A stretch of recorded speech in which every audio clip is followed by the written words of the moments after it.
नमस्कार दोस्तों, स्वागत है आपका हमारे चैनल द नया भारत टीवी न्यूज में। धुलिया जिले में कपास में हर जगह पिंक वॉलमार्क आ गया है। एक और किसानों द्वारा कपास के लिए बीज, रासायनिक खाद, कीटनाशक छिड़काव जैसी तमाम कोशिशों के बाद भी पिंक वॉलमार्क पर काबू नहीं पाया जा सका है। इसलिए हर जगह किसान परेशान है। बड़ी संख्या में कपास के बॉल होने के बावजूद खड़ी फसल में जानवर चराकर कपास के खेतों को साफ कर रहे थे। हाँ, लेकिन दूसरी ओर रबी फसल के लिए कुएं में पानी भी नहीं है। बीज और खाद खरीदने की क्षमता नहीं है। रबी में कपास का कोई भाव नहीं है। किसान इस समय ऐसे संकट में है। उसकी एक ही मांग है कि कृषि उपज का उचित मूल्य मिले।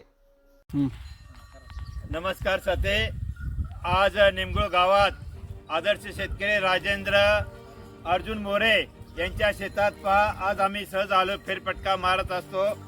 परंतु पहा शेतकऱ्यांच्या शेतामध्ये एवढ्या मोठ्या प्रमाणात कापसाला कैरी आहे, परंतु ती संपूर्ण कैरी काय गुलाबी आळी किंवा बोंड आळी मोठ्या प्रमाणात झाली असल्यामुळे शेतकरी संपूर्ण शेतकरी कपाशी काढत आहेत। त्या मानाने शेतकऱ्याला काहीच उत्पन्न आलं नाही।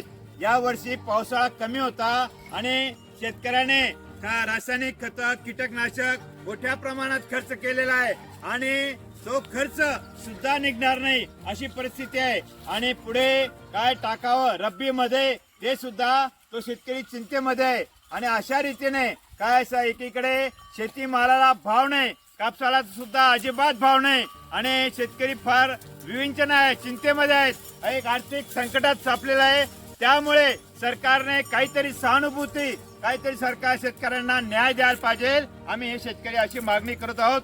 पुण्याच्या सरकारला निवेदन करतो की शेतीमालाला, कांद्याला असो, कापसाला असो, शेतीमालाला भाव पाहिजे, शेतीमालाला भाव, कापसाला भाव। 14 दिसंबर को निमगुल में राष्ट्रीय ऊर्जा संरक्षण दिवस मनाया गया। ऊर्जा की बचत या संरक्षण के महत्व को पहचानते हुए कृषि क्षेत्र में नई प्रौद्योगिकियों के उपयोग के साथ साथ पर्यावरणीय गिरावट को कम करने के लिए इस दिन के अवसर पर आदर्श किसान मुकुंद पाटिल और सुभाष पाटिल, जो अपने खेत में 7 हाउस पावर सोलर स्थापित किया, उन्होंने ऊर्जा की खपत के साथ साथ कम पानी में फसलें उगाकर ऊर्जा बचाने का एक आदर्श उदाहरण दिया। नमस्कार, आज 14 डिसेंबर राष्ट्रीय ऊर्जा बचत दिवस आणि या दिवसाचा औचित्य साधून आज निमगुळ येथील आदर्श शेतकरी मुकुंदा पंडित पाटील आणि आपले त्यांचे बंधू सुभाष पंडित पाटील यांच्याकडे आज आम्ही छोटाखानी सत्कार की ऊर्जा बचतीसाठी त्यांनी वेगवेगळे प्रयोग केलेले आहेत।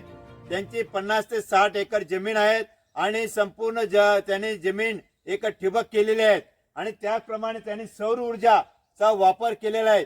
काय कमी पाण्यामध्ये किंवा एक वीज एक कमी वापर करून एक आदर्श ते शेती करत असतात आणि पीक पालट सुद्धा काय जास्त जास्त पाण्याचे पिकं ते घेत नाहीत आणि त्या हिशोबाने आज आम्ही त्यांचा छोटाखानी सत्कार त्यांच्या शेतात एक कापूस पीक व्यवस्थापन हे पुस्तक आणि त्यांच्या बंधूला कृषी व्यवस्था एक विशेष प्रकल्प हे देत आहोत।